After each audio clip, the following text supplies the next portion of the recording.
Hi hello, నేను మీ రమేష్ని మాట్లాడుతున్నా.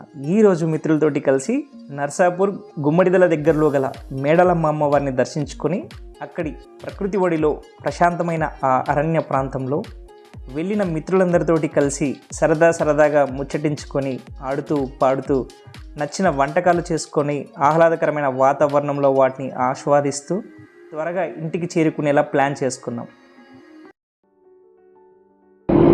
అయ్యో కోతులు ఇదేనా ఇదేంటిది? స్వచ్ఛమైన ఈత కళ్ళు. వాతావరణం చాలా చల్లగా ఎంతో ఆహ్లాదభరితంగా ఈరోజు మాకు కలిసి వచ్చిందనే చెప్పొచ్చు. ఆలయ దగ్గరలో గల పార్కింగ్ ఏరియాలో కార్ పార్క్ చేసుకొని థింగ్స్ అన్నీ ఒక్కొక్కరం షేర్ చేసుకొని వంట ప్రిపరేషన్ కోసం తీసుకెళ్తున్నాం. శరత్ అన్న, ఎక్కడికి వచ్చాం ఈరోజు మనం? ఈరోజు నర్సాపూర్ దగ్గర జిన్నారం గుమ్మడిదల తర్వాత ఓకే టెంపుల్ ఉంటుంది ఇక్కడ. ఓకే, సో అక్కడికి వచ్చాము. ఈరోజు ప్లాన్స్ ఏంటి? ఈరోజు ఇది అంకాపూర్ చికెన్ ప్లాన్ చేసాము, బగారా రైస్. ఓకే, సో మాట్లాడతారు ఇప్పుడు. ఓకే సార్, మొత్తం ఓవరాల్ ఎంతమంది స్టాఫ్ వచ్చారు సార్ ఈరోజు? ఆల్మోస్ట్ 10 మెంబర్స్ అండి. ఓకే, సో ఈరోజు అంతా ఇక్కడే ఉండాలని plan. Ankapur forest. Okay, so Medalamma temple ఉంటుంది. సో అక్కడ వండుకోవచ్చు, మంచి బాగా ఎంజాయ్ చేయొచ్చు. అమ్మవారిని దర్శించుకున్నాం ఆల్రెడీ. సో ఈరోజంతా బాగా క్లైమేట్ కూడా సహకరిస్తుందని అనుకుంటున్నాము. వర్షం కూడా పడకపోవచ్చు నాకు తెలిసి, బట్ స్టిల్ ఈవినింగ్ వరకు ఇలానే బాగుంటుందని అనుకుంటున్నాము. అండ్ ఇంకొకటి ఇక్కడ మెయిన్ పాయింట్ ఏంటంటే సిగ్నల్స్ రావు అసలు మొబైల్స్కి. సో చాలా ప్రశాంతంగా ఉంటామని ఎక్స్పెక్ట్ చేస్తున్నాము. సో లాస్ట్ టైం ఇంకో ప్లేస్ వెళ్ళాము. సో దానికంటే బెటర్ ప్లేస్ సెర్చ్ చేసాము. సో మాకు ఈ ప్లేస్ దొరికింది. ఫారెస్ట్ అనేది. సో ఇక్కడ వచ్చేసి ప్లేస్ గ్రీనరీ కానీ ఏదైనా మీరు వచ్చి చేసుకోవాలన్నా కూడా, ఏదైనా ఫుడ్ కానీ ఇక్కడ తినాలన్నా కూడా మంచిగా ఉంటుంది. ప్లేస్ అయితే మాకైతే మంచిగా నచ్చింది అంత గ్రీనరీ. హాయ్, నా పేరు సాయి కిరణ్ రెడ్డి. మేము హైదరాబాద్ దగ్గరలో ఉన్నటువంటి నర్సాపూర్ ఫారెస్ట్కి వచ్చాము. అమ్మవారిని దర్శించుకొని ఇక్కడ ఫారెస్ట్లోకి వచ్చాము. ఏం మాట్లాడతావు అన్న డైలాగ్ మాట్లాడేది.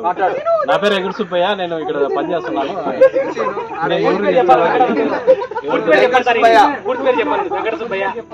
వెంకట అని చెప్పండి సార్.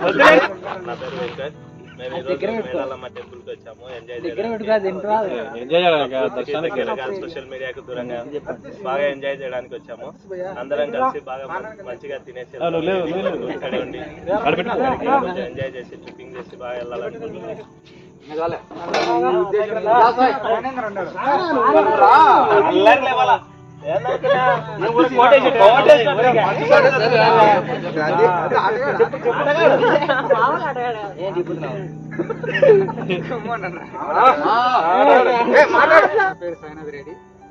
మిత్రులకు చెప్పాల్సిన ఎంతసేపు రూమ్ లో ఉంటారు?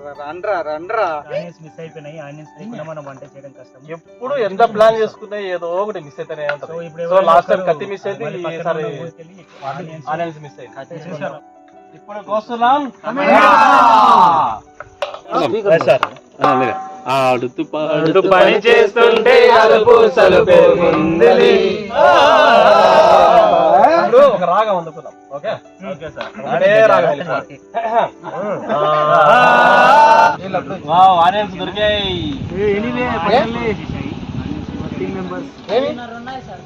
పర్లేదు సరిపోతాయి. ఫ్రెష్గా కొట్టించుకున్న నాటుకోడి ముక్కల్ని శుభ్రంగా మంచి నీటితో పసుపు కొంచెంగా వేసుకొని 2-3 సార్లు నీట్గా క్లీన్ చేసుకొని నీరును వంపేసి పక్కన పెట్టుకోవాలి. సో టమాటా కటింగ్ అయితే అయిపోయింది కదా? క్యారెట్ కూడా అయిపోయింది. ఇంకా ఆనియన్స్ ఒకటి చేయాలి. తొడిమలు తీసి కడిగేసి పెట్టేశారు. నెక్స్ట్ ఆనియన్స్ అయితే కట్ చేయాలి. ఆనియన్ క్లీన్ అయితే చేసుకొని ఇప్పుడు కటింగ్కి రెడీ అయిపోయారు తమ్ముడు. ఆనియన్స్ ఇప్పుడు స్టార్ట్ చేస్తున్నాం కట్ చేయడం. నా పేరు చరణ్. ఓకే, మా ఫ్రెండ్ వచ్చేసి సాయి. ఇద్దరం ఆనియన్స్ తరుగుతున్నాము. ఇంకోరు వచ్చి ఆనియన్స్ కాదు, ఎర్రగడ్డలు అంటాం మేము. ఉల్లిగడ్డ మనకి ఎర్రగడ్డరా మనం. ఉల్లిగడ్డ ఏం లేవు ఇక్కడ.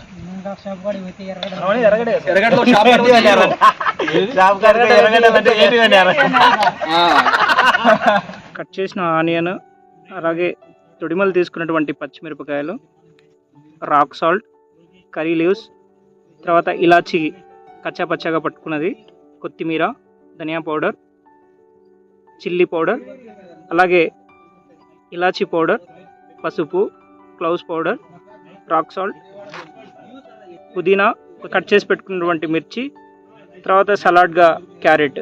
సో ఇవి రెడీ చేసి పెట్టుకున్న ఐటమ్స్. ప్రొసీజర్ ఏంటి అంకాపూర్ చికెన్కి, అలాగే బగారా రైస్ ప్రొసీజర్ ఏంటి అనేది మీకు నేను చూపిస్తాను. ముందుగా స్టవ్ వెలిగించి దానిపై పాత్ర పెట్టుకొని కొంచెం వేడయ్యాక చికెన్ కర్రీ తయారీకి సరిపడా నూనె వేసుకొని, నేనైతే 150 ml వేసా. ఆయిల్ వేడెక్కిన తర్వాత అందులో బిర్యానీ ఆకులు, దాల్చిన చెక్క, కొంచెం కరివేపాకు వేసుకొని మంచి అరోమా వచ్చే వరకు గరిటెతో కలుపుతూ ఉండాలి. ఇక కడిగి పక్కన పెట్టుకున్న చికెన్ ముక్కల్ని దబరాలో వేసుకొని ఒక 2-3 సార్లు కలియబెట్టాలి.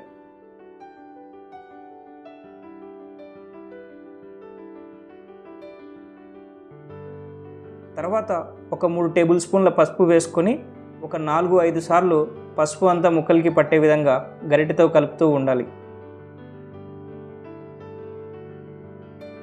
ఒక 2 నిమిషాలు ఆగి రాళ్ళుప్పు రుచికి సరిపడా వేసుకొని ఉప్పు చికెన్ ముక్కలకి పట్టే విధంగా 4-5 సార్లు గరిటెతో చికెన్ ముక్కల్ని కలుపుకోవాలి. ఇక ముందుగా శుభ్రంగా కడిగి నూరి పెట్టుకున్నటువంటి అల్లం వెల్లుల్లి ముద్దను ఉడుకుతున్న చికెన్ ముక్కల్లో వేయాలి. వేసి ఒక 4-5 సార్లు చికెన్ ముక్కల్ని బాగా కలుపుకోవాలి. నాటుకోడి ముక్కలు బాగా ఉడకాలి కాబట్టి నీళ్లు నింపి ఉంచుకున్న దక్కన్ని దబరాపై మూసి ఉంచాలి. 2 నిమిషాల తర్వాత డక్కన్ని తీసి కట్ చేసి పెట్టుకున్న టమాటా ముక్కల్ని వేసుకోవాలి. టమాటా ముక్కల్ని చికెన్ ముక్కలతో పాటు గరిటెతో కలియబెట్టి టమాటా ముక్కలు మగ్గిన తర్వాత డక్కన్లో నింపి ఉంచుకున్న మరిగిన నీటిని గ్రేవీ కోసం సరిపడేంతగా వేసి డక్కన్ క్లోజ్ చేసుకోవాలి. హై ఫ్లేమ్లో ఒక 2 నిమిషాలు ఉంచుకొని తర్వాత ఫ్లేమ్ తగ్గించి డక్కన్ తీసేసుకోవాలి. సో ఇక్కడ ముక్కలు ఉడికా లేదని చూసుకుంటే చిన్న చిన్న ముక్కలన్నీ కూడా బాగా ఉడికాయి. ఏవైతే పెద్ద ముక్కలు ఉన్నాయో ఇట్లా చికెన్ లెగ్ పీస్లన్నీ కూడా సెంటర్ పాయింట్లో ఉంచాను వీటిని. ఎందుకంటే వాటర్లో మంచిగా బాయిల్ అవుతుంది, దానికి సంబంధించిన మసాలాలన్నీ కూడా ముక్కకు పడుతుంది. అందులో నాటుకోడి కాబట్టి ఉడకడానికి చాలా టైం పడుతుంది. సో ఇంకొక 10 నిమిషాలు మనం ఆ డెక్కన్ని క్లోజ్ చేసుకొని ఉంచుకుందాము.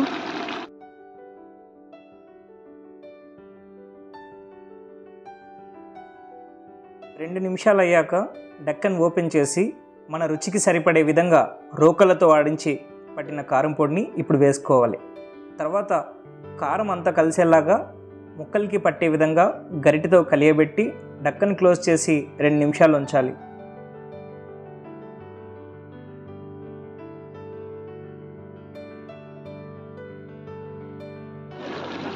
ధనియా పౌడర్,